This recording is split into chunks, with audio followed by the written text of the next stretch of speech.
Lecture में हम लोग गाउस लॉ की बात करेंगे। लास्ट लेक्चर में हम लोग इलेक्ट्रिकल फ्लक्स को लेकर बात कर चुके हैं और इलेक्ट्रिकल फ्लक्स से कनेक्टेड ही गॉस ने एक लॉ दिया जिसकी हेल्प की सहायता से हम इलेक्ट्रिकल फ्लक्स को इजी मेथड से सॉल्व कर पाएंगे।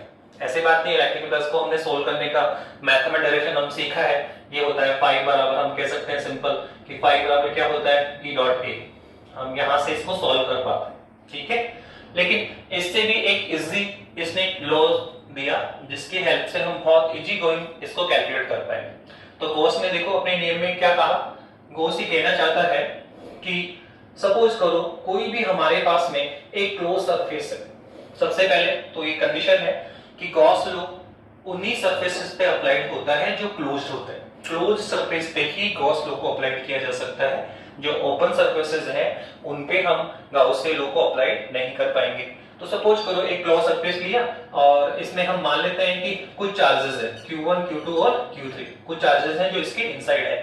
अब अंडरस्टूड, अगर इसके इनसाइड चार्जेस है तो कुछ इलेक्ट्रिकल फ्लक्स बाहर की ओर निकलेगा, ठीक है। तो इससे कुछ इलेक्ट्रिकल फ्लक्स बाहर की ओर निकल रहा है, ठीक है। कुछ इलेक्ट्रिकल फ्लक्स बाहर की ओर थ्रू होगा। तो वही हमें कैलकुलेट करना है कि एक जो क्रॉस सरफेस है इसमें कुछ इनसाइड कुछ चार्ज रखे हुए हैं तो कितना इलेक्ट्रिकल फ्लक्स बाहर की ओर निकलेगा वो हमें निकालना है। तो इसको गाउसी नियम ने बताया, बहुत सिंपल सा बताया। उसने कहा कि जो यहां से नेट इलेक्ट्रिकल फ्लक्स बाहर की ओर फ्लो होगा वो किसके इक्विवेलेंस होगा। उसने कहा it is equal sigma q upon epsilon not, sigma q upon epsilon not. कहा उसने बहुत सिंपल सा कि इस क्रॉस सरफेस से कितना फ्लक्स बाहर निकलेगा, sigma q upon epsilon not. जहां फाई कौन है, net electrical flux, sigma q कौन है, total charge enclosed by the surface, और एप्सिलॉन नॉट कौन है, ठीक है, net electronegativity of the vacuum, हम जानते हैं। तो हम इसको डिफाइन भी कर सकते हैं। उसने कैसे डिफाइन किया देखो, by the Gauss law, by the Gauss law the net electrical flux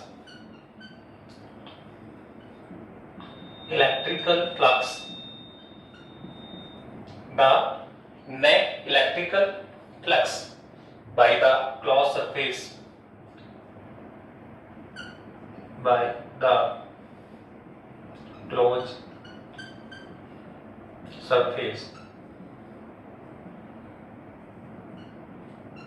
by the closed surface is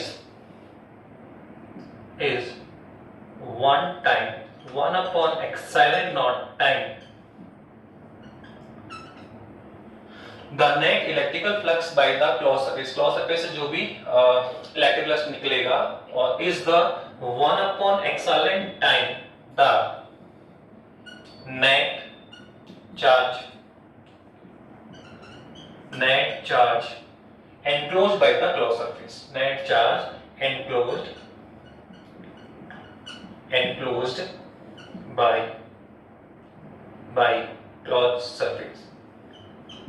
closed surface ये गाउस ने अपना स्टेटमेंट दिया कि इस जो आपका ये हमने क्लॉज सरफेस लिया, इस क्लॉज सरफेस से कितना इलेक्ट्रिक फ्लक्स बाहर की ओर फ्लो होगा। तो बहुत सिंपल सा उसने कहा कि इसमें आप पहले ये देखो कि कितना टोटल चार्ज इनसाइड है वो निकालिए और फिर आप एप्सिलॉन नॉट लो और इन दोनों का रेशियो निकाल लो, ठीक है। तो सेकंड डेफिनेशन हम ये भी कह सकते हैं कि इलेक्ट्रिकल फ्लक्स क्या है, टोटल चार्ज और एप्सिलॉन नॉट का जो रेशियो होगा वही कौन है, इलेक्ट्रिकल फ्लक्स। वही कौन है, इलेक्ट्रिकल फ्लक्स है। इसी को इन्होंने इनवर्स भी बोल दिया, by Gauss law the net electrical flux by the close surface, इस क्लोज सरफेस से कितना फ्लक्स बाहर क्यों निकलेगा। तो उसने कहा कि सिग्मा q, ठीक है, इस एनक्लोज क्लोज सरफेस के द्वारा कितना चार्ज एनक्लोज किया गया है वो, और एप्सिलॉन नॉट का रेशियो, एप्सिलॉन नॉट का क्या है, ratio, it is also equal to phi of E। तो हम ये गाउसी नियम है जहां पूरा डिफाइन कर सकते हैं कि ये फाई ऑफ E कौन है। तो फाई ऑफ E कौन है, इलेक्ट्रिकल फ्लक्स है। कौन है, इलेक्ट्रिकल फ्लक्स। सिग्मा q कौन है, net charge enclosed by the close surface. कौन है ये, नेट चार्ज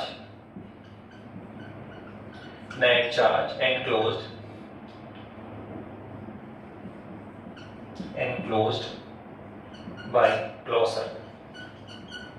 surface।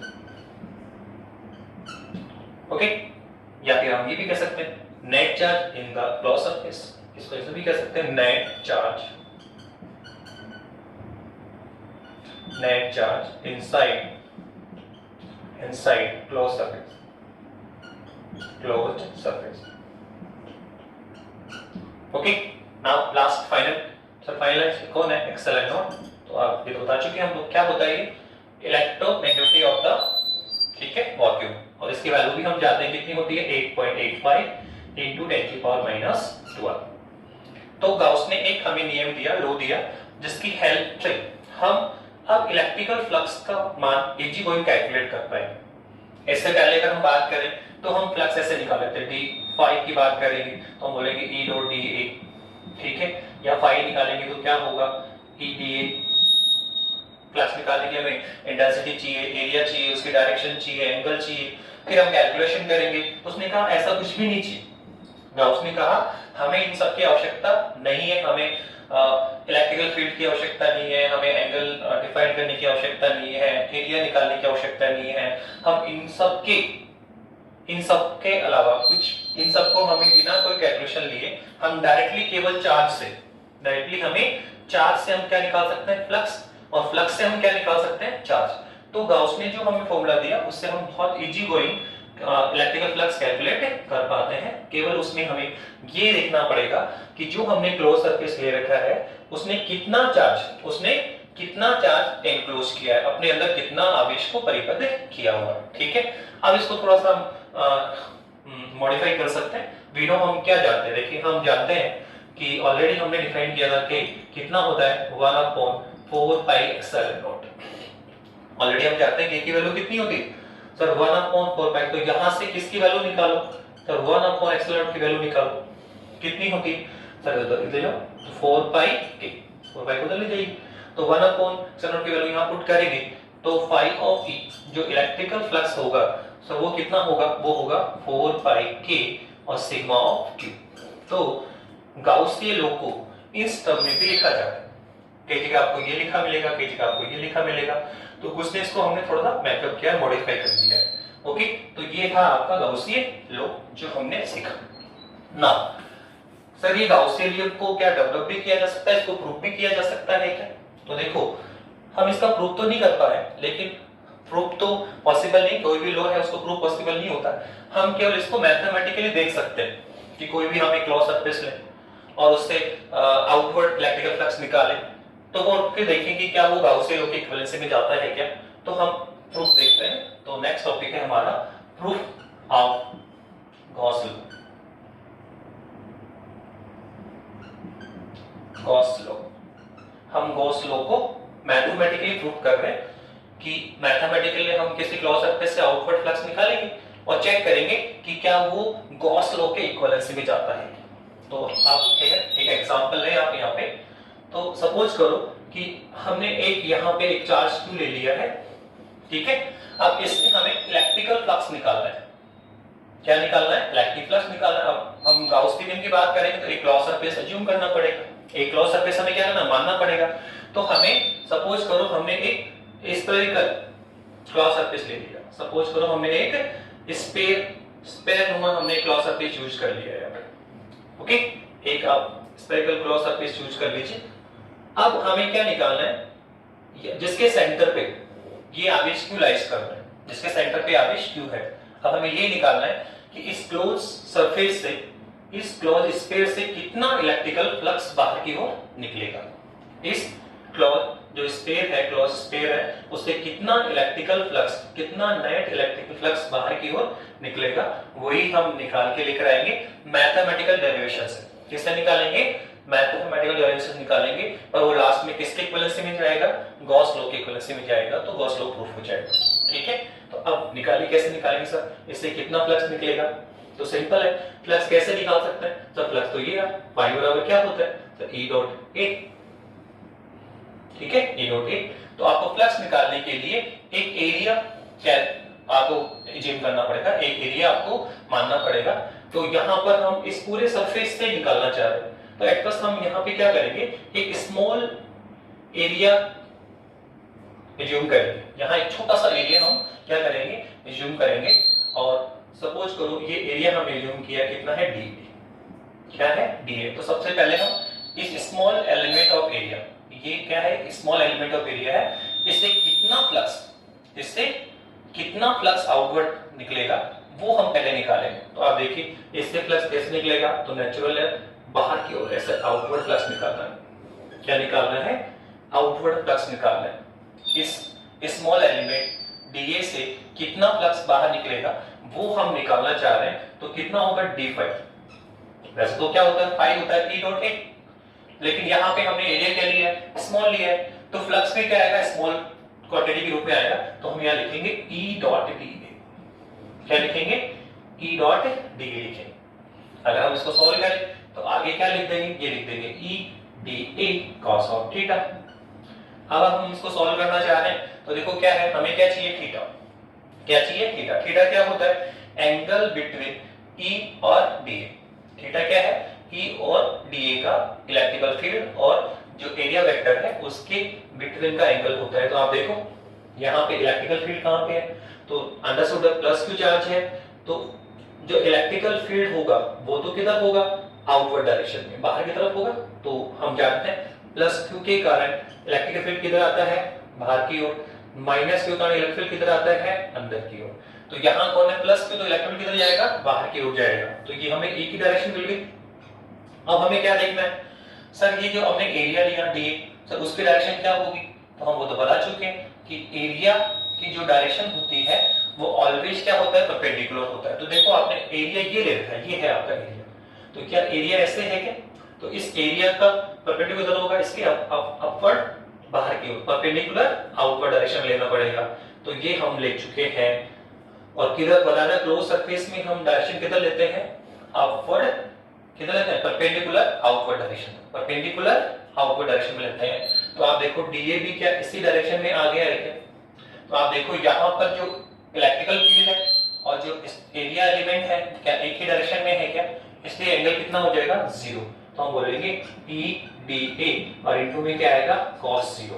तो d5 बराबर कितना आया, E DA आ गया। कितना आ गया है, E DA आ गया। अब हमने फिलहाल क्या किया है कि पूरे स्फीयर का नहीं निकाला, हमने स्फीयर में छोटा सा एक एलिमेंट कंसीडर किया और उस छोटे से स्मॉल एलिमेंट से हमने जो आउटवर्ड फ्लक्स है d5 वो निकाल लिया। ठीक है सर, हमें तो पूरे से निकालना है। तो ऐसे ही आप एक इसमें दूसरा एक स्मॉल एलिमेंट और चूज कर लीजिए। सपोज करो आप यहां पर एक एलिमेंट कंसीडर कर लीजिए, ठीक है, जिसका एरिया भी कितना है, ए है, डीए है, इसका एरिया भी कितना है, डीए। तो सर बताओ इस स्मॉल एलिमेंट से कितना फ्लक्स आउटवर्ड होगा, तो वो भी हम निकाल सकते हैं, कितना होगा, d5, वो भी कितना होगा, d5। ठीक है सर, कितना होगा आप देख लीजिए, सर d5 कितना होगा, वापस से वो ईडीए, वापस से कितना होगा, ईडीए। तो आप देखो कितना आएगा, E डॉट डी, कितना आएगा, E डॉट डी। ठीक है, तो वापस से देखिए E डॉट डी है, तो इसकी जो हम देखेंगे कि जो सर इलेक्ट्रिकल फील्ड है सर वो किधर होगा, सब पता है प्लस क्यू है, तो आउटवर्ड बाहर की ओर, आउटवर्ड बाहर की ओर होगा। ठीक है, तो ये किसकी डायरेक्शन है, E की। ओके, नाउ सर डीए की, सर अंडरस्टूड है डीए जो एलिमेंट है ये ऐसा है, तो इसका एरिया किधर आएगा, बोलो कहां होगा, सरफेस के परपेंडिकुलर आउटवर्ड बाहर की तरफ। तो इसका क्या डीए इसी दिशा में आ जाएगा क्या, तो आप देखो यहां पर भी E और DA एक ही दिशा में है, तो यहां भी थीटा कितना है, 0। तो वापस से हम यहां पे लिखेंगे क्या, E DA और इनटू में क्या आएगा, cos 0, cos 0 विल बी 1। तो कितना आएगा, E DA, कितना आएगा, E DA आएगा d5। तो इस तरह से फिर हमने सेकंड एलिमेंट कंसीडर किया और उससे भी आउटवर्ड फ्लक्स निकाल लिया। तो आप देखो इसमें ऐसे ही फिर आप यहां पर भी एक एरिया कंसीडर कर सकते हैं DA। ठीक है, फिर इससे फ्लक्स निकालना है आउटवर्ड। ठीक है, इसमें भी E और DA एक ही डायरेक्शन में आएंगे। फिर ऐसे ही आप यहां पर एक स्मॉल एलिमेंट कंसीडर कर लें, इससे आउटवर्ड निकाल लें, यहां भी एक एलिमेंट कंसीडर कर लें और इसका भी आउटवर्ड निकाल लें। कुल मिलाकर जो टोटल सरफेस है, जितना भी सरफेस है उसको ऐसे छोटे छोटे एलिमेंट्स में क्या करें, हम डिवाइड करें और ऑल एलिमेंट्स से क्या निकालें, इलेक्ट्रिकल फ्लक्स निकालें, सबसे निकलने वाला फ्लक्स निकालें। तो हर भी टोटल फ्लक्स कितना होगा, नेट फ्लक्स कितना होगा, तो नेट फ्लक्स जो होगा वो हम जो निकालेंगे, net electrical flux, net electrical flux की बात करें हम, सर कितना होगा, तो नेट इलेक्ट्रिकल फ्लक्स जो होगा आपका फाई, वो क्या होगा, इन छोटे छोटे जो हमने फ्लक्स मिले d phi 1, d phi 2, d phi 3, d phi 4, d phi, ठीक है, इन सबका सम कर दो, इन सबको क्या करो, जोड़ो। अलग अलग एलिमेंट हमने कंसीडर किए, अलग अलग एलिमेंट से हमने फ्लक्स निकाल लिए और फिर सबको क्या कर रहे हैं, सम कर रहे हैं, सबको क्या कर रहे हैं, ऐड कर रहे हैं। तो हमें क्या मिलेगा, नेट इलेक्ट्रिकल फ्लक्स। तो या तो सबको जोड़ दो या फिर आप कह दो integral of the d phi. Integral का अर्थ भी होता है छोटी छोटी क्वांटिटीज का सम। इंटीग्रल का क्या मीन होता है, छोटी छोटी क्वांटिटीज का क्या करो, सम। तो क्या आता है, टोटल फ्लक्स। तो हम ये भी ले सकते हैं integral of the d phi, integral of the d phi. अब आप डी फाई की वैल्यू पुट करें तो फाई नेट कितना होगा, ये होगा integral of E d A, integral of E d A. यहां पे वो ऐसे एक सेक बताएगा आपके लिए। सर इसका क्या अर्थ है, तो इसका अर्थ है कि ये क्लोज्ड है, जो हमने सरफेस यहाँ पे लिया है वो कैसा है, क्लोज्ड है। कैसा सरफेस है वो आपका, क्लोज सरफेस है, ठीक है। नाउ इसके बाद में हम ये भी कह सकते हैं कि यहाँ हमने फ्लक्स निकाले कि किसके टर्म्स में आ रहा है, सर इलेक्ट्रिकल फील्ड के टर्म्स में आ रहा है। तो ये जो हमने फ्लक्स निकाला है इसको अगर थोड़ा सा और आगे सोल्व कर लें तो ये in terms of Gauss's law में आ जाएगा, in terms of the Gauss's law में। सर कैसे आ जाएगा, आप देखिए अगर हम थोड़ा सा माइंड यूज करें यहाँ पे, तो सर ये ई कौन है, सर ये तो इलेक्ट्रिकल फील्ड है due two point by charge. तो इस पॉइंट बाय चार्ज के कारण इसके सरफेस पे सर कितनी इंटेंसिटी डेवलप होगी, इलेक्ट्रिकल फील्ड कितना डेवलप होगा। तो हम जानते हैं एक पॉइंट बाय चार्ज हो उसके कारण स्मॉल आर डिस्टेंस पे जो इलेक्ट्रिकल फील्ड होता है वो कितना होता है, 1 अपॉन हम कह सकते हैं k q upon small r square, k q upon small r square. पर लेट अस सपोज इसका रेडियस कितना है, कैपिटल आर मान लें, इसका रेडियस कितना है, कैपिटल आर मान लें। तो अब बताइए कैपिटल आर यहाँ पे कितना होगा, के q upon capital R square. तो ये है इलेक्ट्रिकल फील्ड, किसके कारण, इस चार्ज क्यू के कारण कितना आएगा, के क्यू बाई आर स्क्वायर। आप बताइए अब इलेक्ट्रिकल फील्ड हम इस पॉइंट पे निकालें तो भी कितना आएगा, के क्यू बाई आर स्क्वायर। आप इस पॉइंट पे जाएंगे तो भी डिस्टेंस कितनी है, आर। इस पॉइंट पे जाएंगे तो भी डिस्टेंस कितनी है, आर। तो आप देखो सरफेस के किसी भी एवरी पॉइंट पे जाएंगे तो ये डिस्टेंस कितनी है, रेडियस इक्वल है। तो क्या r इज कांस्टेंट और q इज आल्सो कांस्टेंट। तो हम कह सकते हैं कि सरफेस के एवरी पॉइंट पे जो इंटेंसिटी होगी वो क्या होगी, कांस्टेंट होगी, सेम होगी। और हम जानते हैं कि जो क्वांटिटी कांस्टेंट होती है वो साइड इलेक्ट्रिक साइड की क्या आ जाती है, बाहर आ जाती है। तो हम इस e को बाहर निकालेंगे और ये होगा इंटीग्रल ऑफ द dA। क्या हो जाएगा, ये इंटीग्रल ऑफ द d हो जाएगा आपका। Okay, now integral of the dA हो जाएगा आपका। तो अब बताइए कितना आएगा, आप निकालिए। अगर हम निकालते हैं तो ठीक है सर, आप निकालिए e की वैल्यू, एक तो e की वैल्यू पुट कर। सर ये तो कितना है सर, ये k की वैल्यू स्क्वायर। तो k की वैल्यू कितनी होती है, ये होती है 1 upon 4 pi epsilon not into v। तो कितना है, q अपॉन क्या है, r स्क्वायर। तो सर ये किसकी वैल्यू पुट करी हमने, e की, इलेक्ट्रिकल फील्ड। फिर सर ये कौन है सर, सर ये dA तो कौन है, एक स्मॉल एलिमेंट इस क्लोज सरफेस का छोटा सा एलिमेंट है। और हम क्या कर रहे हैं सर, इंटीग्रल कर रहे हैं। इंटीग्रल क्या करता है, इंटीग्रल इस सरफेस के छोटे छोटे एलिमेंट्स को क्या कर देगा, जोड़ देगा, सम कर देगा। और जब ये सारे एलिमेंट जुड़ जाएंगे तो हमें क्या मिलेगा, इसका कंप्लीट सरफेस एरिया मिल जाएगा। क्या मिलेगा, इसका कंप्लीट सरफेस एरिया मिलेगा। आप जानते हो कि ये सरफेस किस टाइप का है, चलिए तो स्फीयर है। क्या है, तो सर स्फीयर है। और स्फीयर का जो एरिया होता है सर वो कितना होता है, टोटल एरिया कितना होता है, वो होता है सर 4 पाई आर स्क्वायर। 4 पाई ये सरफेस एरिया होता है किसका, स्फीयर का। कितना होता है, 4 पाई स्क्वायर। तो ये हो गया total surface area of the sphere. कितना होता है, 4 पाई आर स्क्वायर। पर आप देखिए, अब आप देखें तो 4 पाई से 4 पाई कैंसिल हो गया, आर स्क्वायर से आर स्क्वायर कैंसिल हो गया। तो हमारे पास जो नेट इलेक्ट्रिकल फ्लक्स आया, जो हमारे पास नेट इलेक्ट्रिकल फ्लक्स यहाँ पे आया वो कितना आया, Q upon epsilon not, Q upon epsilon not. और आप देखिए ये कौन है सर, ये तो गॉस लॉ है। बोलो ये तो क्या है सर, सर ये तो आपका गॉस लॉ है। तो गॉस लॉ जो कह रहा है वो बिल्कुल सही कह रहा है कि इलेक्ट्रिकल फ्लक्स, हमने यहाँ गॉस लॉ नहीं लगाया बेटा, यहाँ इस एक क्लॉज सरफेस पे लिया, इसके इनसाइड एक चार्ज था, हमने इससे टोटल फ्लक्स निकाल लिया। पर कैसे निकाला? मैथमेटिकल डेरिवेशन से। मैथमेटिकल डेरिवेशन निकाला, ई डॉट डी वाला फॉर्मूला यूज किया, गाउसियन लॉ यूज नहीं किया, मैथमेटिकल फॉर्मूला यूज करते हुए इसको कैलकुलेट करके आए। पर लास्ट में किसके इक्वलेंसी में चला गया? फ्लक्स की वैल्यू उतनी ही मिली जितनी की गाउसियन लॉ से मिलती है। तो इसका मतलब ये किसका प्रूफ है? इसका मतलब हम ये कह सकते हैं कि जो गाउसियन लॉ कह रहा है वो सही है, तो इसको प्रूफ ऑफ गाउसियन लॉ भी कहा जाता है। ओके, तो ये है आपका गाउसियन लॉ, बहुत सिंपल सा है गाउसियन लॉ। किसी भी क्लोज सरफेस से कितना इलेक्ट्रिकल फ्लक्स आउटवर्ड होगा, तो उसने कहा सिंपल सा कि इस क्लोज सरफेस ने कितना आवेश एनक्लोज किया है, कि कितना चार्ज एनक्लोज किया है, उसका सम निकाल और एक्सल एंड नॉट दोनों का रेशियो निकाल दे, वही कौन होगा? इलेक्ट्रिकल फ्लक्स होगा, टोटल एंड इक्वल्स होगा।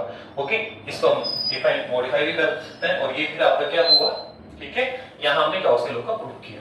इसके बाद में हम कुछ इंपॉर्टेंट रिजल्ट डिस्कस करेंगे गाउसियन लॉ से कनेक्टेड। कुछ इंपॉर्टेंट रिजल्ट्स हमें ध्यान में रखने होंगे कि जो गाउसियन लॉ में जो नेट इलेक्ट्रिकल फ्लक्स निकाल रहे हैं उसका मान किस पे डिपेंड करता है, किस पे डिपेंड नहीं करता है।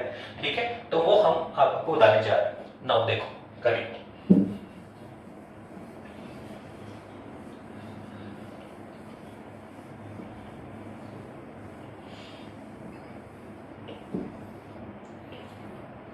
some important result connected with Gauss law। Gauss law से कनेक्टेड कुछ इंपॉर्टेंट रिजल्ट है जो डिस्कस करना चाह रहे हैं हम लोग यहाँ पे। तो सबसे पहली हम बात करना चाह रहे हैं कि जो इस गाउसियन लॉ से, गाउसियन लॉ को सही ना, किसी भी क्लोज सरफेस से जो आउटवर्ड इलेक्ट्रिकल फ्लक्स है तो वो कितना होता है? Sigma q upon epsilon not, ये होता है। तो वो कहना चाहता है कि किसी भी गाउसियन पृष्ठ से जो निकलने वाला इलेक्ट्रिकल फ्लक्स है, क्या वो उस गाउसियन पृष्ठ, जो आपने गाउसियन पृष्ठ लिया, उस गाउसियन पृष्ठ के साइज पे डिपेंड करता है? इसकी साइज स्मॉल है, बिग है, बड़ा है, छोटा है, क्या ये बात इस फ्लक्स को, ठीक है, प्रभावित करेगी, इफेक्ट करेगी? ठीक है, ये देखना चाह रहे हैं। क्या इसका शेप कैसा है? स्फीयर है या सिलेंडर है या क्यूब है, क्यूबॉइड है? इसका अगर हम शेप बदले तो क्या नेट फ्लक्स का मान बदलेगा? तो हम इन्हीं को डिस्कस करना चाह रहे हैं। तो सबसे पहले हम बात करना चाहते हैं साइज की। किसकी बात करना चाहते हैं? साइज की, कि जो हम क्लोज सरफेस लेते हैं उसकी साइज क्या इस फ्लक्स को डिपेंड, इस फ्लक्स को इफेक्ट करती है क्या? फ्लक्स को इफेक्ट करती है क्या? तो सबसे पहला पॉइंट हम लिखेंगे कि the size of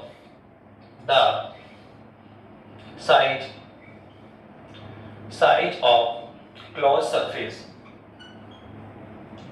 surface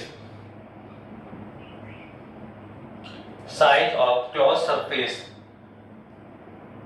does not affect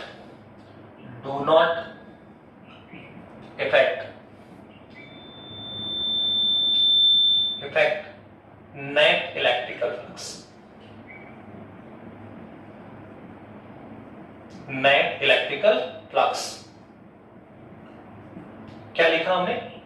the size of the close surface, जो हम क्लोज सरफेस यहाँ चूज कर रहे हैं उसकी जो साइज है वो do not effect net electrical flux. इस नेट इलेक्ट्रिक फ्लक्स को वो इफेक्ट नहीं करती है। आप साइज स्मॉल ले लें, बिग ले लें, तो इस फ्लक्स को ये इफेक्ट नहीं करेगी। तो कैसे समझो? एक्सप्लेन। तो देखो बहुत सिंपल सा एक्सप्लेन बता रहा हूं आपको कि सपोज करो हमें अभी यहाँ पे पॉइंट वाइज चार्ज क्यू था। ओके, अब हमें यहाँ पे एक क्लॉज सरफेस लेना है। कैसा लिया सर आपने? अभी भी लिया सर आपने। कैसा लिया सर? स्क्वायर ले लिया। अब उसका अभी आपने रेडियस कितना लिया? r। थोड़ा सा लार्जेस्ट दिख रहा है, आप ऐसा भी कर सकते हैं कि आप थोड़ा स्मॉल ले लें, ठीक है, फिर थोड़ा बड़ा ले लें। तो आप देखिए कि आप स्मॉल लेंगे, अगर आप यहां से स्मॉल लेंगे तो भी कितना फ्लक्स आउटवर्ड होगा? तो गाउसियन लॉ क्या कहता है? Sigma q upon epsilon not. अगर हम इस क्लॉज सरफेस से आउटवर्ड फ्लक्स निकालेंगे तो कितना आएगा? Sir sigma q upon epsilon not. Sigma q upon epsilon not. अब बताइए ये जो हमने क्लॉज सरफेस ले रखा है सर, इससे कितना फ्लक्स बाहर निकलेगा?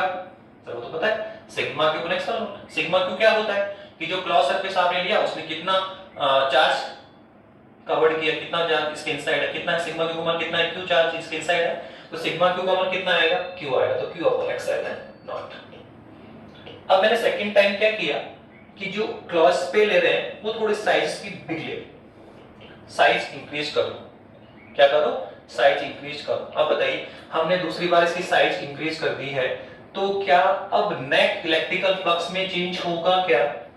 देखो चार्ज तो उतना ही है, क्यों ही है, केवल हमने इसकी साइज इंक्रीज कर दी।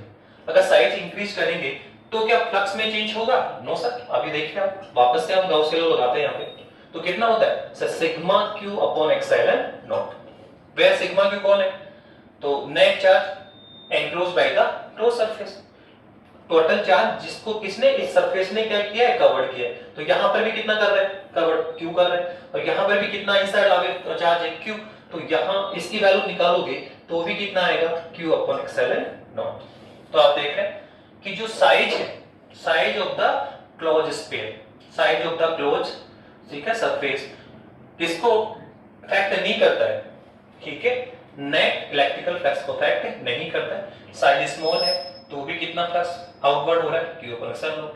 साइज आपने इंक्रीज कर दी, साइज और इंक्रीज कर दो, ठीक है, साइज और इंक्रीज कर दो तो भी इसके फ्लक्स में कोई चेंज नहीं होने वाला है। तो ये सबसे पहला इफेक्ट देख लिया कि the size of the close surface do not effect net electrical flux, ठीक है, साइज ऑफ स्मॉल, ठीक है, बिग, वेरी बिग, किसी की ले सकते हैं। जैसा हम इस चीज को यहां से भी समझ सकते हैं कि r डिस्टेंस है, ठीक है, तो यहां पे कितना आ रहा है, 4 पाई r स्क्वायर, क्या आ रहा है, 4 पाई r स्क्वायर, यहां पे भी कितना है, r स्क्वायर। सपोज करो आप यहां पे एक बिग स्क्वायर ले, ठीक है, और उसका रेडियस कितना कर दें, 2r, रेडियस कितना कर दें, 2r। अगर रेडियस 2r करेंगे तो देखो यहां पे कितना आएगा, ये आएगा kq अपॉन 2r का होल स्क्वायर, और यहां कितना आएगा 4 पाई 2r का होल स्क्वायर, पर वो तो कैंसिल होने वाला है, इसलिए r रेडियस लोगे तो भी फ्लक्स आएगा, 2r रेडियस लेंगे तो भी वही फ्लक्स आएगा, r है तो r आएगा, और 2r है तो क्या आएगा, 2r आएगा। तो कुल मिला के हम समझ चुके हैं कि जो क्लॉज सरफेस है उसका जो साइज है वो इलेक्ट्रिकल फ्लक्स को अफेक्ट नहीं करता है। सेकंड, तो दूसरा क्या सर, सेफ इफेक्ट करता है, जो हम क्लोज सरफेस ले रहे हैं, जो हम क्लोज सरफेस ले रहे हैं सर, वो उसका जो सेफ है, उसका जो सेफ है क्या वो अफेक्ट करेगा, तो वो भी आप देखिए। तो अब हम यहां ये लिखना चाह रहे हैं कि साइज भी does not effect electrical flux, ठीक है, ऐसे ही shape of the close surface is also does not effect electrical flux. क्या बोल रहे हैं, the shape of closed surface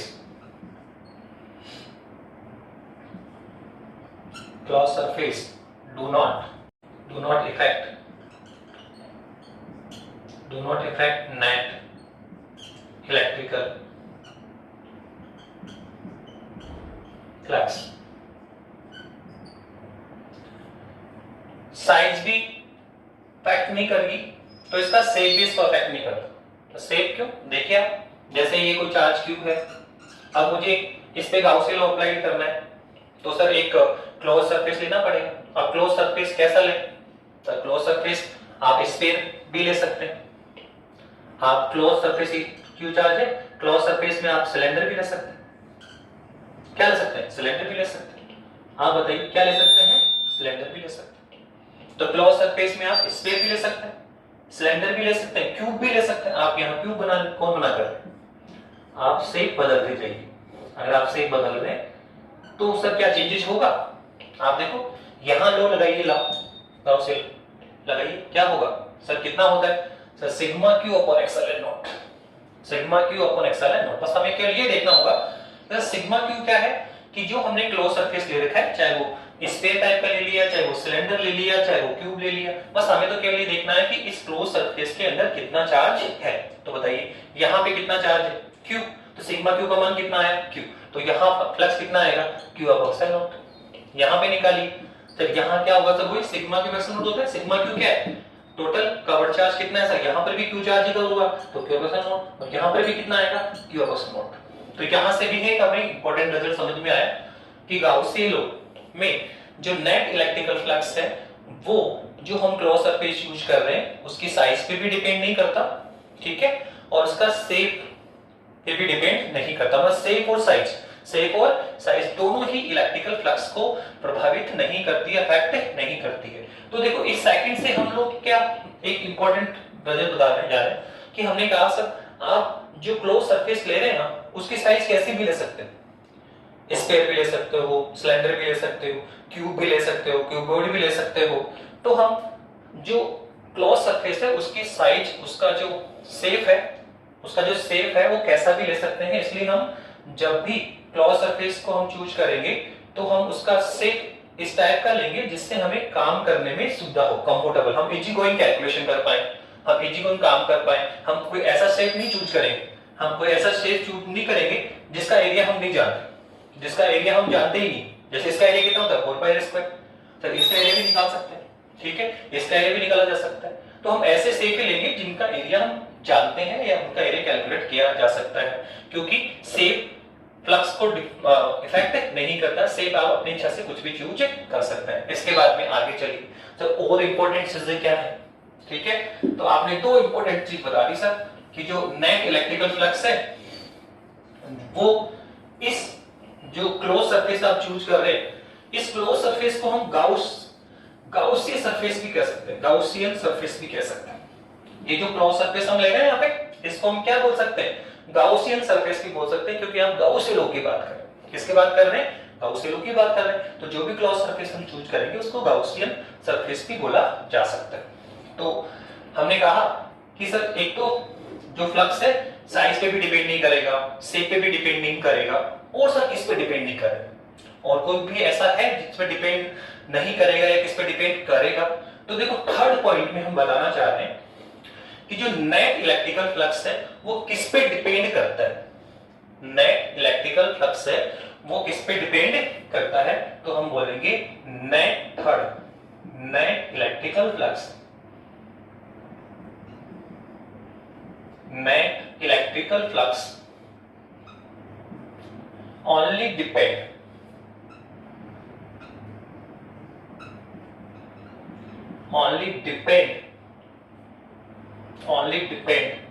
net charge,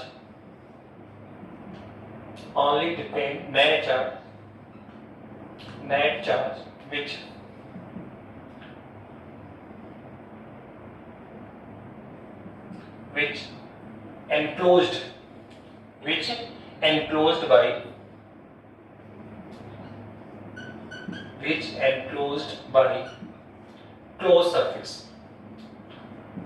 enclosed by closed surface, क्या कहा कि नेट इलेक्ट्रिकल फ्लक्स ओनली किस पे डिपेंड करता है, जो चार्ज किसने कवर कर लिया, इनसाइड, जो चार्ज इसके इनसाइड है, जो इस गाउसियन सरफेस के इनसाइड चार्ज है उस पे ही डिपेंड करता है।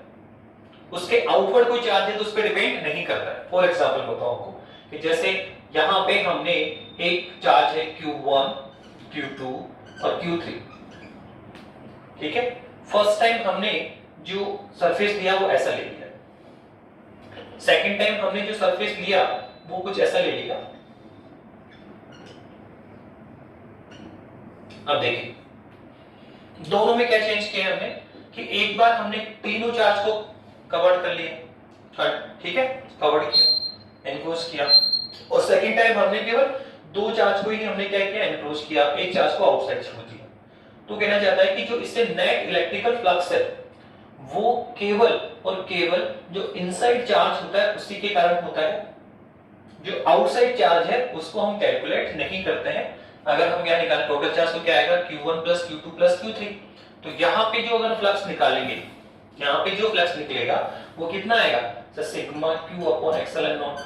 एक ही दो बात देखते हैं सर कि क्लोज सरफेस में कितना चार्ज एनक्लोज्ड हुआ है, कितना हुआ है सर, देख लीजिए कितना सिग्मा Q होना सर, सब ऐड करो तो कितना आएगा, तो Q1 + Q2 + Q3/ε0। ओके, जबकि अगर आप इस सरफेस से फ्लक्स निकाले तो सर अगर इससे निकालेंगे तो यहाँ तो कितना है φ1, अब देखो सर यहाँ से φ2 आएगा सर, कितना आएगा sir, sigma Q/ε0, sigma Q/ε0। तो सिग्मा Q कौन है सर, एनक्लोज चार्ज, ठीक है, आउटवर्ड चार्ज नहीं, जो एनक्लोज हो गया कौन कौन है sir? Sir Q2 plus Q3 upon XL. तो आप देख रहे हैं कि जैसे सरफेस के द्वारा एनक्लोज चार्ज की वैल्यू बदलती है, एनक्लोज चार्ज की वैल्यू बदलती है, तो नेट इलेक्ट्रिकल फ्लक्स की वैल्यू भी क्या होती है? चेंज होती है। यहाँ एनक्लोज चार्ज अलग था तो फ्लक्स अलग है, एनक्लोज चार्ज डिफरेंट हुआ तो फ्लक्स भी क्या है? डिफरेंट हुआ। तो जो इलेक्ट्रिकल फ्लक्स है, नेट इलेक्ट्रिकल फ्लक्स, वो किस पे डिपेंड करता है? ओनली डिपेंड ऑन, ठीक है, only depend net charge which enclosed by the surface. ठीक है, जो चार्ज इस सरफेस में कवर्ड नहीं है वो चार्ज इसके फ्लक्स को इफेक्ट नहीं करेगा, केवल किस पे डिपेंड करता है? ठीक है, इनसाइड चार्ज कितना है उस पे डिपेंड करेगा। ओके, नाउ इसके बाद में फोर, ठीक है सर, किस पे डिपेंड कर रहा है? सर जो चार्ज इनसाइड कवर्ड हुआ उस पे डिपेंड करता है, किस पे डिपेंड नहीं करता? शेप पे डिपेंड नहीं करता, साइज पे डिपेंड नहीं करता, ठीक है, केवल एनक्लोज्ड चार्ज पे डिपेंड करता है। और आप एक इंपॉर्टेंट और भी देख सकते हैं कि ये जो हम देख रहे हैं Q1, Q2, Q3 कि जो हमने ये चार्ज एनक्लोज्ड किए हैं, सर इस जो चार्ज है इनकी पोजीशन भी, ये जो एनक्लोज्ड चार्ज है इनकी पोजीशन भी फ्लक्स को इफेक्ट नहीं करती। जो इस एनक्लोज में चार्ज इनसाइड है, अब इनसाइड इनकी पोजीशन कहां पे है? ये कहां पे रखे हुए हैं? इनकी पोजीशन भी इलेक्ट्रिकल फ्लक्स को इफेक्ट नहीं करती। देखिए आप, जैसे सपोज करो कि हमने फर्स्ट टाइम, ठीक है, फर्स्ट टाइम ये ले रखा है, हमने चार्ज कहां रख दिया? सेंटर पे रख दिया, Q1, Q2, Q3। दूसरी बार हमने क्या किया? ठीक है, सेंटर पे ना रखकर इस कोने पे रख दिया, सेकंड कोने पे रख दिया। अब बताइए यहां इनसाइड चार्ज कौन कौन है? Q1 plus Q2 plus Q3। यहां भी इनसाइड चार्ज कौन है? Q1, Q2, Q3। ठीक है, बस इनकी पोजीशन चेंज की हमने, यहां सेंटर पे लाइज करवा दिया और यहां एक कॉर्नर पे लाइज करवा दिया। पर क्या इलेक्ट्रिकल फ्लक्स चेंज होगा क्या? क्या यहाँ पे जो नेट इलेक्ट्रिकल फ्लक्स हम निकाल रहे हैं गाउस से उससे, क्या वो चेंज होगा क्या? तो आप देखो सर कुछ नहीं, उसमें तो हमें केवल ये देखना होता है कि इनसाइड जो चार्ज है वो कितना है, टोटल चार्ज कितना है। तो सर यहाँ भी निकालेंगे तो कितना आएगा? तो यहाँ भी आएगा Q1 plus Q2 plus Q3 upon epsilon not. और सर अगर आप यहाँ निकालते हैं तो सर यहाँ भी वही आएगा Q1 plus Q2 plus Q3 upon epsilon not. तो यहाँ से भी एक इंपॉर्टेंट रिजल्ट हमारे सामने आया कि जो नेट इलेक्ट्रिकल फ्लक्स है वो जो कवर्ड चार्ज है उसकी पोजीशन पे भी डिपेंड नहीं करता कि वो इस सरफेस के अंदर किस पोजीशन पे लाइज करते हैं, सेंटर पे है, लेफ्ट में है, राइट में है, तो उनकी पोजीशन पे भी डिपेंड नहीं करता। केवल और केवल किस पे डिपेंड करता है? सर कितना चार्ज कवर्ड हुआ, कितना इनसाइड है, कितना आउटसाइड है, केवल इनसाइड चार्ज पे डिपेंड। अगर इनसाइड चार्ज को आप बदलोगे, चेंज करोगे तो फ्लक्स का मान चेंज होगा। ठीक है, उसकी पोजीशन इफेक्ट नहीं करेगी, शेप इफेक्ट नहीं करेगी, साइज इफेक्ट नहीं करेगी। तो ये कुछ इंपॉर्टेंट बातें हैं कि साइज इफेक्ट नहीं करती, शेप भी इफेक्ट नहीं करता है, पोजीशन भी इफेक्ट नहीं करता है। केवल कौन इफेक्ट करता है? ये जो चार्ज है वो इनसाइड, कितना चार्ज इसके इनसाइड है वो केवल इस फ्लक्स को इफेक्ट करता है। अब हम थोड़ा आगे फॉरवर्ड करते हैं, और भी इसके कुछ कनेक्टेड टॉपिक्स हैं, क्या है देखिए।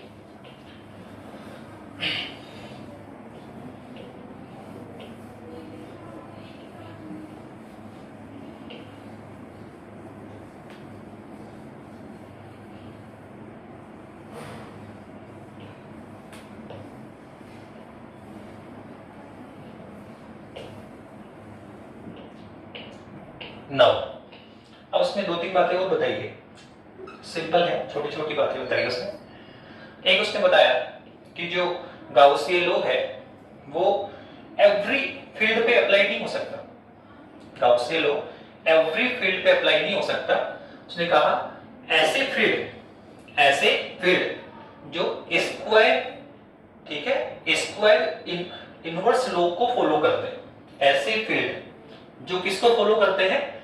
स्क्वायर इनवर्स लॉ को, व्युत्क्रम वर्ग नियम की पालना करें।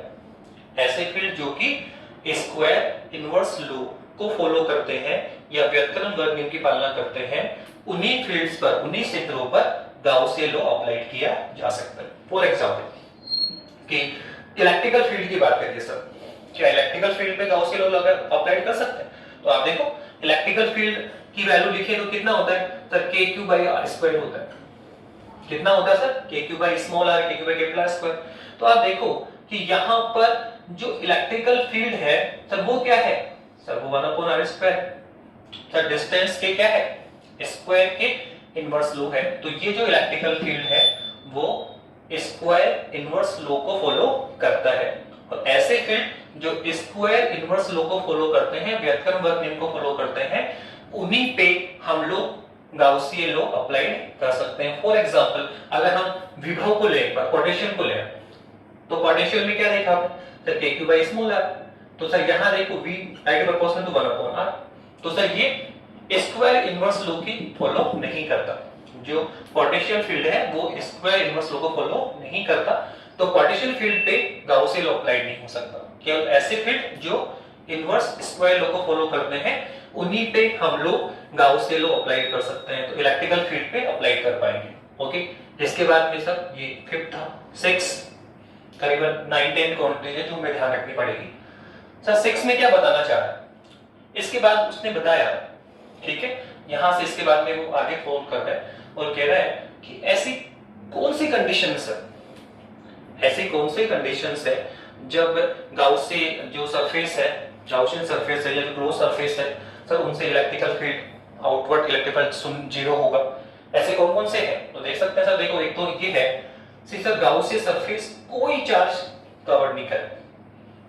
गाउसियन सरफेस जो आपने चूज किया उसके इनसाइड कोई चार्ज कवर्ड ही नहीं है, एनक्लोज नहीं है। तो बताइए सर कितना फ्लक्स आउटवर्ड होगा, आप देख लीजिए सर कितना होता है। तो ये होता है sigma q upon epsilon naught, sigma q upon epsilon naught. तो सिग्मा क्यू कौन है सर, गाउसियन सरफेस के द्वारा या क्लोज सरफेस के द्वारा एनक्लोज चार्ज। तो सर यहां तो कोई चार्ज कवर एनक्लोज हुआ ही नहीं, तो here sigma Q will be कितना है 0। तो 5 बराबर कितना आएगा 0 अपॉन एक्सएलएन। तो कितना आएगा बराबर 0, कितना आ जाएगा सर 0।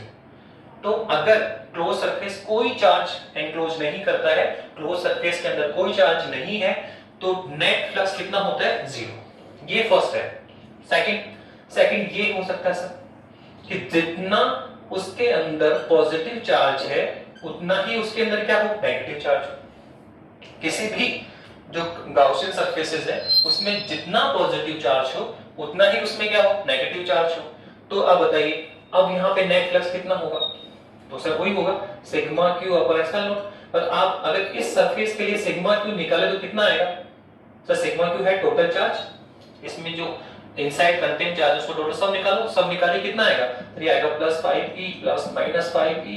सर कितना जाएगा 0 हो जाएगा। सर टोटल चार्ज कितना है 0, क्यों जितना पॉजिटिव नहीं क्या है नेगेटिव, टोटल चार्ज कितना 0, तो फ्लक्स भी कितना होगा 0। तो ये दो कंडीशन है कि या तो कोई चार्ज कवर्ड नहीं हो तो भी फ्लक्स नेट फ्लक्स 0 होगा, या फिर जितना पॉजिटिव कंटेन करे उतना ही नेगेटिव चार्ज कंटेन करे तो भी नेट फ्लक्स कितना होता है 0। एक लास्ट और कह सकते हैं सर क्या, सर एक इलेक्ट्रिकल डायपोल रख दीजिए। आप क्या करें सर, एक इलेक्ट्रिकल डायपोल रख दीजिए सर। इलेक्ट्रिकल डायपोल सर हम ऑलरेडी फर्स्ट चैप्टर में डिस्कस कर चुके हैं, -q + q। तो ये होता है इलेक्ट्रिकल डायपोल।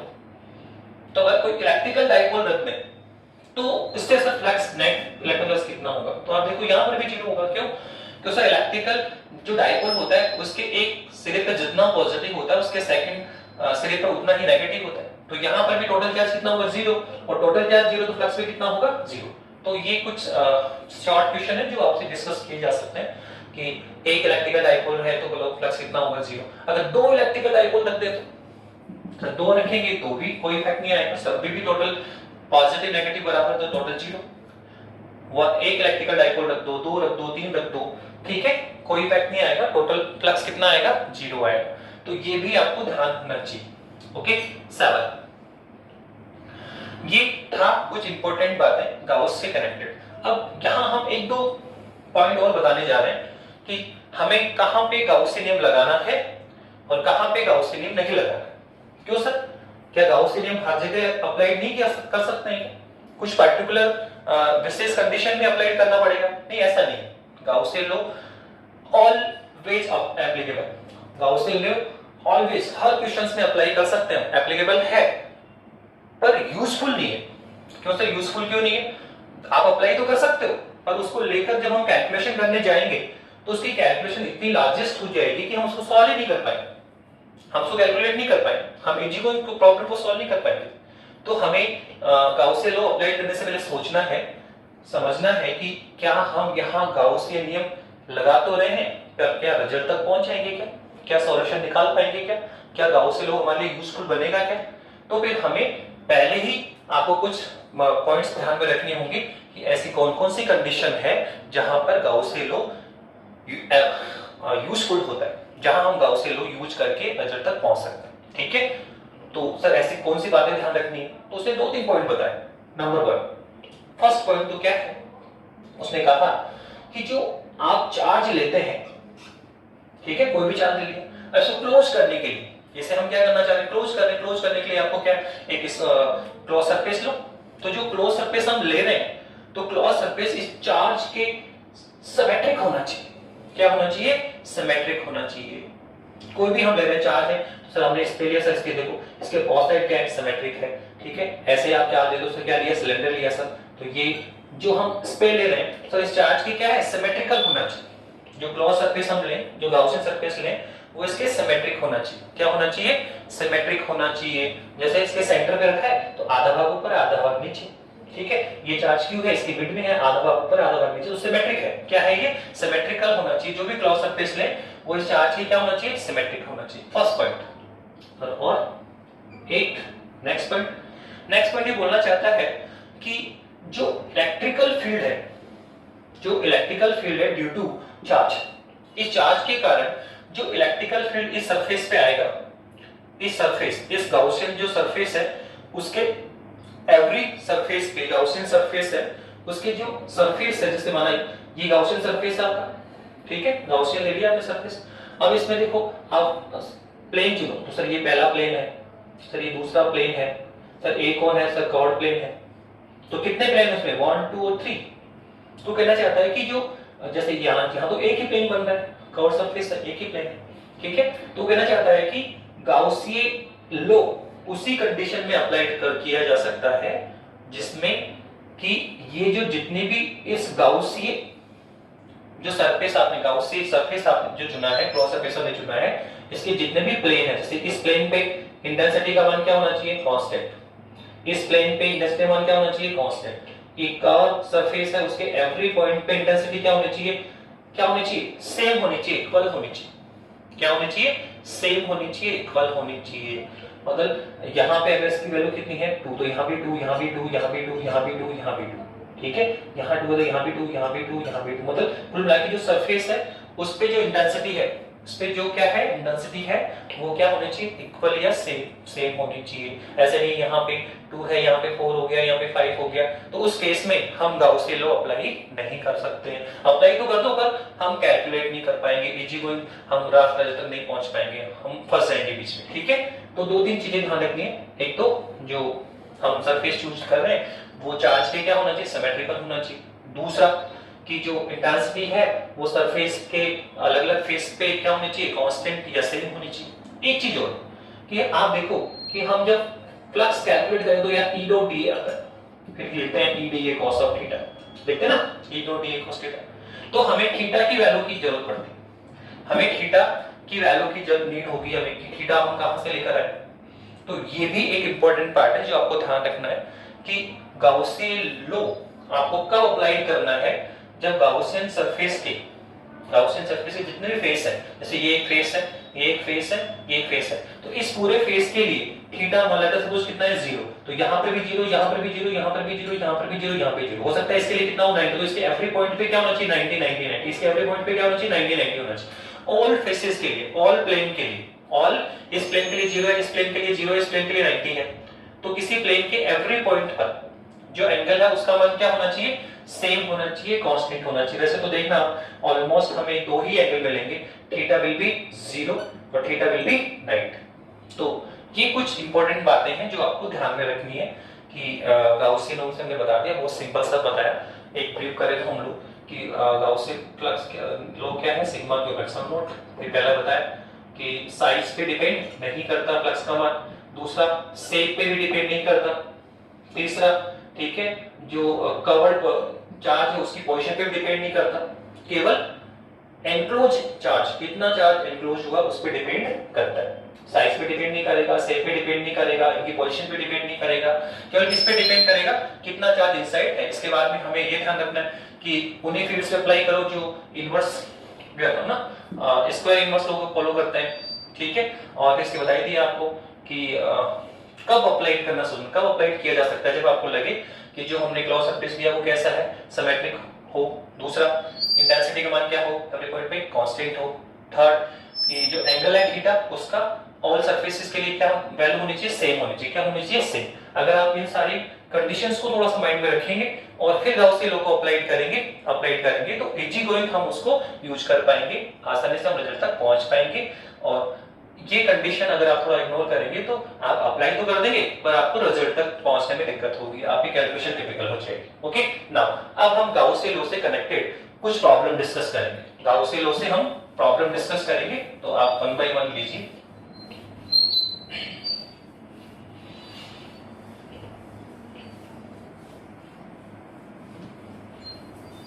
देखिए शॉर्ट में है, आप इजी को करते चले जाएंगे। फर्स्ट क्वेश्चन है, पहला क्वेश्चन है कि एक सेमी स्फीयर दे रखा है आपको, क्या दे रखा है, सेमी स्फीयर दे रखा है और इसके सेंटर पर एक चार्ज रखा हुआ है, इसके सेंटर पे क्या रखा हुआ है, एक चार्ज रखा हुआ है।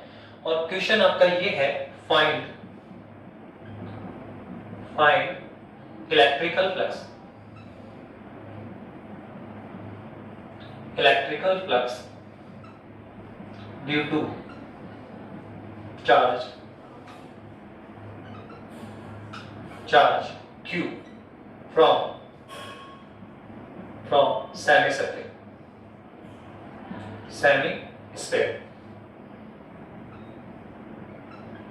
Semi sphere. ये आपका एक सेमी स्फीयर है, इससे हमें इलेक्ट्रिकल फ्लक्स कैलकुलेट करना कि इस सेमी स्फीयर से कितना इलेक्ट्रिकल फ्लक्स आउटवर्ड होगा, बाहर की तरफ निकलेगा ड्यू टू चार्ज Q, एक चार्ज उसके सेंटर पे रखा हुआ, ठीक है। तो सर आपने हमें गाउस लॉ पढ़ा है कि अगर हमें चार्ज पता हो तो चार्ज की हेल्प से हम इजी गोइंग फ्लक्स निकाल सकते हैं। अगर हमें ये पता पड़ जाए कि कोई भी एक क्लोज सरफेस है उसमें कितना चार्ज इंक्लोज्ड है तो हम इजी गोइंग क्या कर सकते हैं, उस क्लोज सरफेस से कितना इलेक्ट्रिकल फ्लक्स आउटवर्ड होगा वो कैलकुलेट कर सकते हैं। तो सर क्या यहाँ पे हम गाउस लॉ लगा सकते हैं? तो आपके माइंड में पहली बात यही आनी चाहिए, मैंने फर्स्ट टाइम पे भी यही कहा था कि गाउस लॉ केवल क्लोज सरफेस पे अप्लाइड होता है।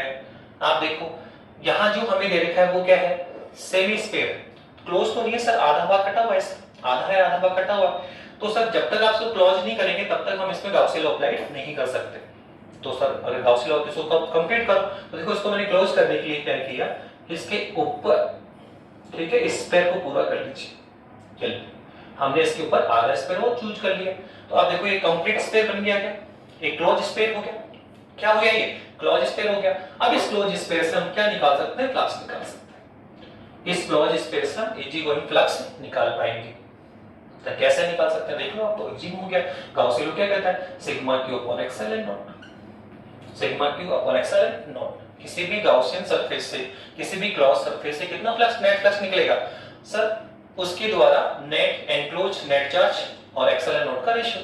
तो सर फिर सिग्मा क्यू की वैल्यू दे दो कि यहाँ जो आपने क्लोज सरफेस लिया, स्फीयर लिया, उसमें कितना चार्ज एनक्लोज्ड है, तो दिख रहा है सर, इसके इनसाइड कितना चार्ज सर, क्यू है, तो अंडरस्टूड है सर। फाई का मान कितना हुआ, चलिए हुआ Q upon epsilon not. Sir sigma Q will be Q, यहाँ पे सिग्मा क्यू का मान कितना है, क्यू है।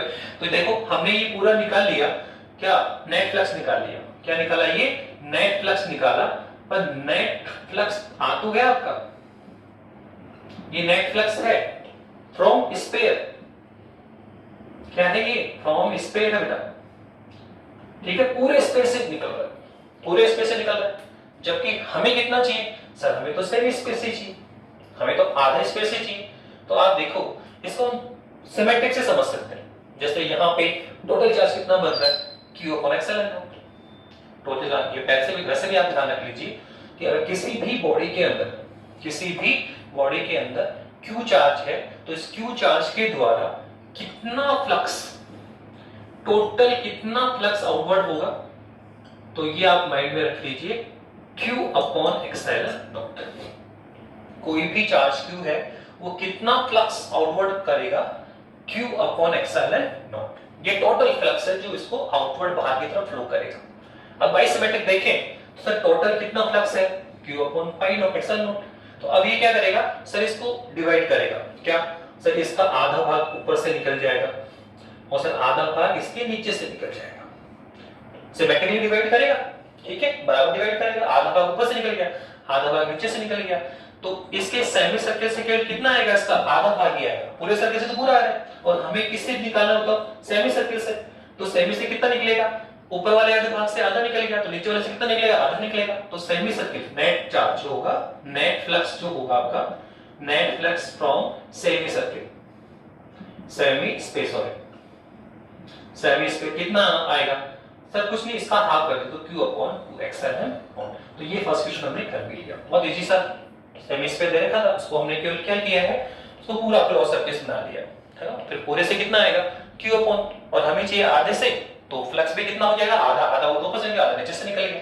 तो ये आपका फर्स्ट क्वेश्चन था, ठीक है। ऐसे ही एक सेकंड क्वेश्चन और मैं आपको दे रहा हूं। हमें एक क्वेश्चन मिला कि एक प्लेट है, स्क्वायर प्लेट है आपके लिए, ये स्क्वायर प्लेट है जिसकी साइड कितनी है, a है। रेक्टेंगल दिख रहा है, इसका थोड़ा सा शेप चेंज करते हैं, ये लीजिए, ठीक है। स्क्वायर प्लेट है, इसकी साइड कितनी लिखी है, a। इस प्लेट के सेंटर से कितना अपवर्ड आना है सर, a/2 डिस्टेंस पे आना है। कितना ऊपर आना है, a/2 डिस्टेंस पे आकर यहां पर एक चार्ज Q रखा हुआ है, यहां पर एक चार्ज Q रखा हुआ है। तो सर बताइए, इस चार्ज Q के कारण, इस चार्ज Q के कारण इस स्क्वायर प्लेट से कितना इलेक्ट्रिकल फ्लक्स आउटवर्ड होगा, कितना इलेक्ट्रिकल फ्लक्स आउटवर्ड होगा। तो कैसे निकालें, तो सिंपल है सर, गाउसी लॉ यूज करना चाह रहे हैं, क्योंकि सर हमें पता है चार्ज देकर जबकि किसकी बात करेगा, फ्लक्स की। चार्ज देकर किसकी बात करें, फ्लक्स की, तो हम गाउसी लॉ अप्लाई कर सकते हैं। पर सबसे पहले कंडीशन यही है कि गाउसी लॉ तो तभी अप्लाई कर सकते हैं जब तक हम जो सरफेस होना चाहिए वो कैसा होना चाहिए, क्लोज होना चाहिए। जबकि सर ये तो क्लोज नहीं है, तो ओपन है, तो स्क्वायर है, ठीक है, तो ओपन है, इसको मुझे क्लोज करना पड़ेगा। तो देखो इसको क्लोज करने के लिए हमने क्या किया है, इसके ऊपर एक क्यूब रेडी करेंगे। क्या करेंगे सर, इसके ऊपर एक क्यूब, हम पहले क्यूब बना लेते हैं फिर उसमें दिखा देंगे इसको। तो हम एक क्यूब रेडी कर रहे हैं, ये लीजिए इस तरह का।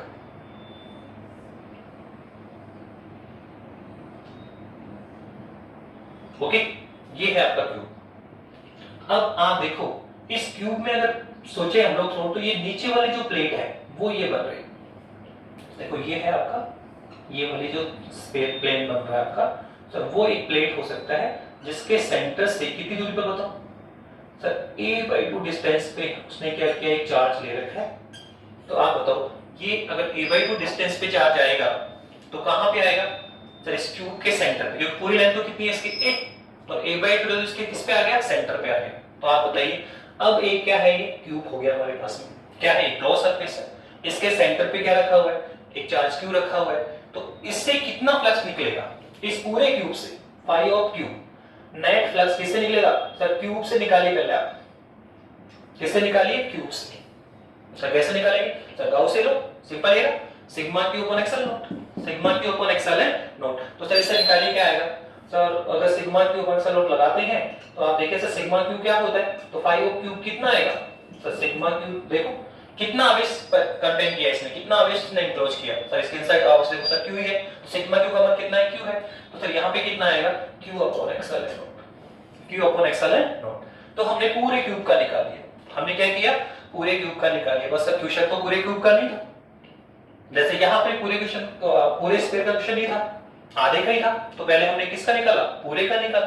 अब पूरे में से क्या हुआ, फ्लक्स इसके आधे भाग को कम करना है, तो फ्लक्स भी कितना कम हो गया, आधा, आधा फ्लक्स ऊपर से निकलेगा, आधा नीचे से निकलेगा, तो फ्लक्स को हमने कितना दिया, आधा कर दिया। सर यहाँ पे क्या होगा, तो देखो टोटल फ्लक्स निकलेगा ये Q upon epsilon not, Q upon epsilon not. पर ये फ्लक्स अपने आप को इक्वली डिवाइड करेगा सिमेट्रिकली। कैसे सर, ये फ्लक्स देखो, ये से कितने क्यूब पे कितने सरफेस होते हैं सर, देखो आप एक सरफेस ले रहा फर्स्ट सर, दूसरा ये रहा sir, second, third sir, third ये रहा, ये बना दीजिए थर्ड, सर फोर ये है, और एक ये सामने वाला और एक इस, कितने सरफेसेस है सर, 6 फेस होते हैं। क्यूब के कितने फेस होते हैं, 6। तो क्या करेगा सर, टोटल फ्लक्स कितना है, Q अपॉन एक्सएल तो क्या करेगा सर, अपने आप को 6 पार्ट में डिवाइड करेगा। फ्लक्स इधर से भी निकलेगा, फ्लक्स इधर से भी निकलेगा, फ्लक्स इधर से भी निकलेगा, फ्लक्स इधर से भी निकलेगा, फ्लक्स इधर से भी निकलेगा, फ्लक्स इनसाइड भी निकलेगा। तो टोटल जो फ्लक्स है उसके कितने डिवाइड होंगे सर, ये 6 इक्वल पार्ट में डिवाइड करेगा। तो किसी इसके एक सरफेस से, इसके एक फेस से कितने आने वाला है सर, टोटल का 1/6। ये टोटल ये है, अब ये 6 फेसेस से निकल रहा है, तो इसके कितने इक्वली कितने डिवाइड होंगे, 6 डिवाइड हो जाएंगे। तो इस एक फेस से, इसके एक सरफेस से कितना फ्लक्स निकलेगा, तो हम लिखेंगे net electrical flux, net electrical flux each face बोले कितना आएगा, चलिए आएगा Q/6 तो ये आपका सेकंड क्वेश्चन था। तो हम इस तरह से गाउसी लॉ यूज कर रहे हैं। देखो अब आप देखो कितने इजी कोई कैलकुलेशन कर पा रहे हैं, ठीक है। पहले भी हमने क्यू के क्वेश्चन किए थे, लेकिन पहले हम क्या करते थे, ये लगा देते E डॉट DA, फिर लगा देते E DA cos of theta, फिर हम एंगल और DA के बीच का एंगल देखते थे, ठीक है। फिर E की वैल्यू देखते थे, DA का एरिया निकालते थे, फिर कैलकुलेशन करते, काफी कुछ लंबा चौड़ा काम करते थे। तो गाउस ने कहा ऐसा कुछ करने की जरूरत ही नहीं, आप बहुत सिंपल तरीके से आप सिंपल गाउसी नियम लगाइए और इजी कोई काम कर दीजिए। केवल हमें क्या करना है सर, कंटेंस चार्ज को देखना, कितना चार्ज इसके इंक्लोज है वो हम देखकर आसानी से काम कर सकते हैं। तो ये क्वेश्चन हम आपको बता रहे हैं। ऐसे एक इंपॉर्टेंट वेरी बहुत इंटरेस्टिंग क्वेश्चन है जो आपको मिल जाएगा सीबीएसई बोर्ड में। सर क्या है सर, अभी तक जो हमने क्वेश्चन कर रहे हैं वो हम जो चार्ज हम रख रहे हैं सर वो कहाँ रख रहे हैं सर, उस चार्ज को हम रख रहे हैं सेंटर पे। कहाँ पे रख रहे हैं, सेंटर पे रख रहे हैं। अब क्वेश्चन ऐसा है सर, एक क्यूब है आपका, क्या है आपका, ये क्यूब है सर इस तरह का। अभी तक जो हमने क्वेश्चन लिया सब में चार्ज कहां रखा, सेंटर पे रखा हुआ है। अब थोड़ा सा चेंज करते हैं, क्या कंपल्सरी है कि एवरी टाइम आपको चार्ज सेंटर पे मिलेगा, मिड में मिलेगा, नहीं सर, इसकी साइड पर हो सकता है, इसके कोने पे हो सकता है, कॉर्नर पर हो सकता है। तो पहले क्वेश्चन हम साइड कोने का करते हैं, ठीक है। कि सपोज करो इस कोने पर, इस कॉर्नर पर इस चार्ज को यहां रख दिया गया, इस कॉर्नर पर इस चार्ज को रख दिया गया और बोल रहे हैं अब इससे इलेक्ट्रिकल फ्लक्स कैलकुलेट करो, इससे इलेक्ट्रिकल फ्लक्स कैलकुलेट करो।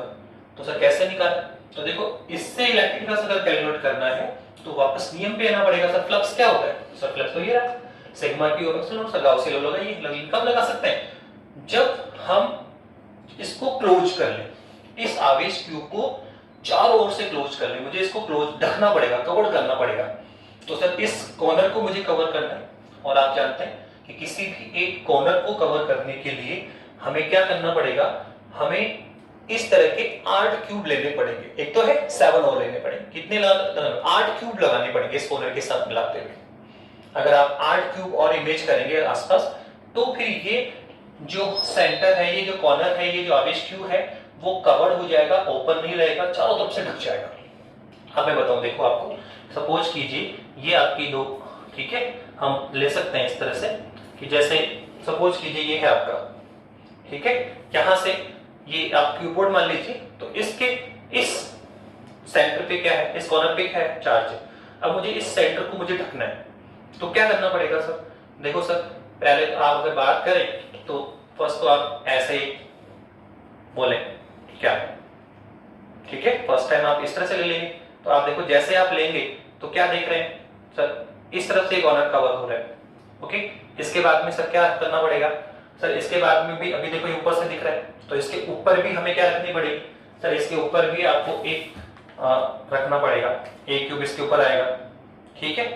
तो ये ऊपर से कवर हुआ, साइड से कवर हुआ, लेकिन अभी भी ऊपर से दिख रहा है, तो यहां से भी आपको एक कवर और करना पड़ेगा, ठीक है। तो कितने क्यूब आ गए, इस कोने को कवर करने के लिए कितने क्यूब लेने पड़े, 1 2 1 2 3 और 4। पर आप देखो अभी भी ये जो सेंटर है, ये जो कॉर्नर है वो वन साइडेड, एक तरफ से तो कवर हो गया ही आपका, इधर से हुआ, एक तरफ से इधर से कवर हो गया, पर क्या सामने से लुकआउट हो रहा है क्या, अभी भी देखो ये जो कॉर्नर है सामने से लुकआउट हो रहा है। तो इस सामने वाले कवर को भी मुझे करना है, तो जैसे हमने 4 क्यूब इधर चूज किए हैं वैसे ही सामने भी 4 क्यूब हमें और कवर करने पड़ेंगे। तो कुल मिला के हमें 8 क्यूब लेने पड़ेंगे। कितने लेने पड़ेंगे, 8 क्यूब। जैसे मान लो आप यहाँ एक क्यूब बना लीजिए, ठीक है, यहाँ पर एक क्यूब बना लीजिए, ऐसा करके क्यूब बना लीजिए, ऐसा बन जाएगा आपका क्यूब ये। ठीक है, ये आपका क्यूब बन गया, एक क्यूब ये बना लिया। ऐसे ही आप एक क्यूब ऊपर बना लीजिए सब। ठीक है, आप क्यूब ऊपर बनाएंगे, ऐसे बनाएंगे इस तरह से। तो आप देखो अगर क्यूब बना रहे हैं तो एक क्यूब आपका ये इस तरह बन जाएगा। ठीक है, एक क्यूब आप यहां पे इमेज करिए। ठीक है, तो आप देखो कितने क्यूब बन रहे हैं इसको कवर करने के लिए। इसको कवर करने के लिए हमें कितने क्यूब एज्यूम कर लिए सर? ये आपका फर्स्ट क्यूब है, ये आपने सेकंड क्यूब ले लिया, फिर ऐसे इसके ऊपर थर्ड क्यूब हो जाएगा, ऐसे ऊपर क्या होगा, फोर्थ क्यूब हो जाएगा। तो 4 क्यूब हो गया। लेकिन देखो ये केवल इस चार्ज के फॉरवर्ड डायरेक्शन में, इसके सामने से तो कवर कर चुका है सारे क्यूब को, पर क्या इसके बैक साइड तो विजिबल है? इसका बैक साइड तो हमें इस चार्ज का दिखेगा, तो इसके बैक साइड को भी कवर करने के लिए हमें ऐसे ही 4 क्यूब और लेने पड़ेंगे। तो ध्यान रखना, किसी भी कोने को, कोई भी क्यूब है उसके किसी एक कॉर्नर को अगर मुझे ढकना है, पूरी तरह ढकना है, तो कितने क्यूब लेने पड़ते हैं? 8 क्यूब लेने पड़ेंगे। और जब 8 क्यूब लगाओगे तब जाके ये चार्ज कवर्ड होगा और फिर हम गाउस लॉ लगा सकते हैं। तो बताइए फिर गाउस लॉ कितना होगा? नेट चार्ज फ्रॉम 8 क्यूब किससे निकाल रहे बताओ सर? 8 क्यूब लेने पड़ेंगे सर। 8 क्यूब से जो फ्लक्स निकलेगा वो कितना sir? Sigma q upon epsilon naught, sigma q upon epsilon naught. Okay, अब sigma q upon epsilon naught है तो बोलो कितना? सिग्मा क्यू का मान कितना है सर? 8 क्यूब ले लिए, सब कवर हो गया। इनसाइड कितना चार्ज है? क्यू है। तो नेचुरल सिग्मा क्यू का मान कितना है सर? क्यू है। तो कितना आएगा sir? Q upon epsilon not. ये लो सर हमने 8 क्यूब से निकाल लिया सर। बस सर हमें 8 क्यूब से थोड़ी निकालना, हमें तो 1 क्यूब से निकालना है। इस चार्ज के कारण 1 क्यूब से कितना निकलेगा? तो आप किसका निकाल चुके? 8 क्यूब का निकाल चुके। तो 1 से कितना निकलेगा? सब दोनों इक्वली डिवाइड करते हैं। अगर 8 से कितना निकल रहा है? क्यू अपॉन एक्सएल नॉट, तो 1 से कितना निकलेगा सर? 8 का डिवाइड करो। तो हम बोलेंगे नेट फ्लक्स किससे? ईच क्यूब से कितना निकलेगा सर? 8 का डिवाइड कर दीजिए, तो Q अपॉन 8 एक्सएल नॉट। तो ये इस तरह से निकालना पड़ेगा, इस तरह से हमें निकालना पड़ेगा। ओके, इस तरह के क्वेश्चंस आपके पास ये कॉर्नर पे रख देगा। ओके, और एक बार क्वेश्चन ऐसे भी आ सकता है, कई बार ऐसे बोलेगा ये आपका क्यूब है, ठीक है, इसकी साइड पे रख देगा, इसकी साइड की मिडिल पे रख देगा। अब देखो जैसा सपोज करो इस साइड पे रखता हूं मैं, इस पे, तो सर इस साइड पे अब इस चार्ज क्यू है, तो फिर सर इसको कैसे कवर करना पड़ेगा? तो ऑलवेज ध्यान रखना, अगर सेंटर पर है, कॉर्नर पर है सॉरी, तो 8 क्यूब से कवर होता है। और यदि मुझे किसी एज को कवर करना है तो देखो 1 क्यूब तो आपको इधर लेना पड़ेगा, ठीक है, 1 क्यूब आपको ऊपर लेना पड़ेगा, 1 क्यूब यहां लेना पड़ेगा। कुल मिला के हम कितने क्यूब लगाएंगे? 4। तो ये एज ढक जाएगी, ये एज ढक जाती है। तो एज पर अगर चार्ज है तो कितने क्यूब लेने पड़ेंगे? 4। और कॉर्नर पर अगर चार्ज है तो कितने क्यूब लेने पड़ेंगे? देखो ये जस्ट इमेजिंग, इसको क्या हमें सोचना है, थॉट करना है कि अगर हम किसी एक कॉर्नर को कवर करना चाहते तो 4 ऊपर लगाओ, 4 नीचे लगाओ, कवर हो गया। और अगर मुझे किसी एज को भी कवर करना है तो इस एज पे तो क्या होगा? एक इधर क्यूब, एक इधर क्यूब और 2 ऊपर, तो कितने हो जाएंगे? 4। तो अगर एज पे रखा हुआ है तो एज पे जो क्यूब है 4 क्यूब से कितना निकलेगा? तो 4 क्यूब से निकलेगा कितना होता है? Sigma upon Q XL not. तो कितना आएगा? Q upon epsilon not. अगर एज पे रखा हुआ है तो कितने क्यूब? 4, तो 4 से निकलेगा। और सर 1 क्यूब से निकालोगे तो कितना आएगा? सर ईच क्यूब से निकालोगे, यहाँ पे बोलो, ईच क्यूब से निकालोगे तो कितना आएगा? Sigma q upon sorry Q upon कितना आएगा? 4 एक्सएल नॉट। तो ये दोनों चीजें ध्यान रखना कि अगर कॉर्नर पर रखा हुआ है तो उस केस में आपको 8 क्यूब लेने पड़ेंगे और 8 क्यूब का स्क्वायर बनेगा, टोटल क्लोज सर्कल बनेगा। तो 8 क्यूब से कितना निकलेगा? Q plus not. तो 1 क्यूब से कितना निकलेगा? 8 का डिवाइड कर दें। पर अगर बोले एज पे रख दिया उसने, तो एज पे रख रहा है तो उस केस में आपको क्या करना पड़ेगा? उस एज को कवर करने के लिए, उस आगे चार्ज को ढकने के लिए हम केवल 4 क्यूब से हमारा काम चल रहा है।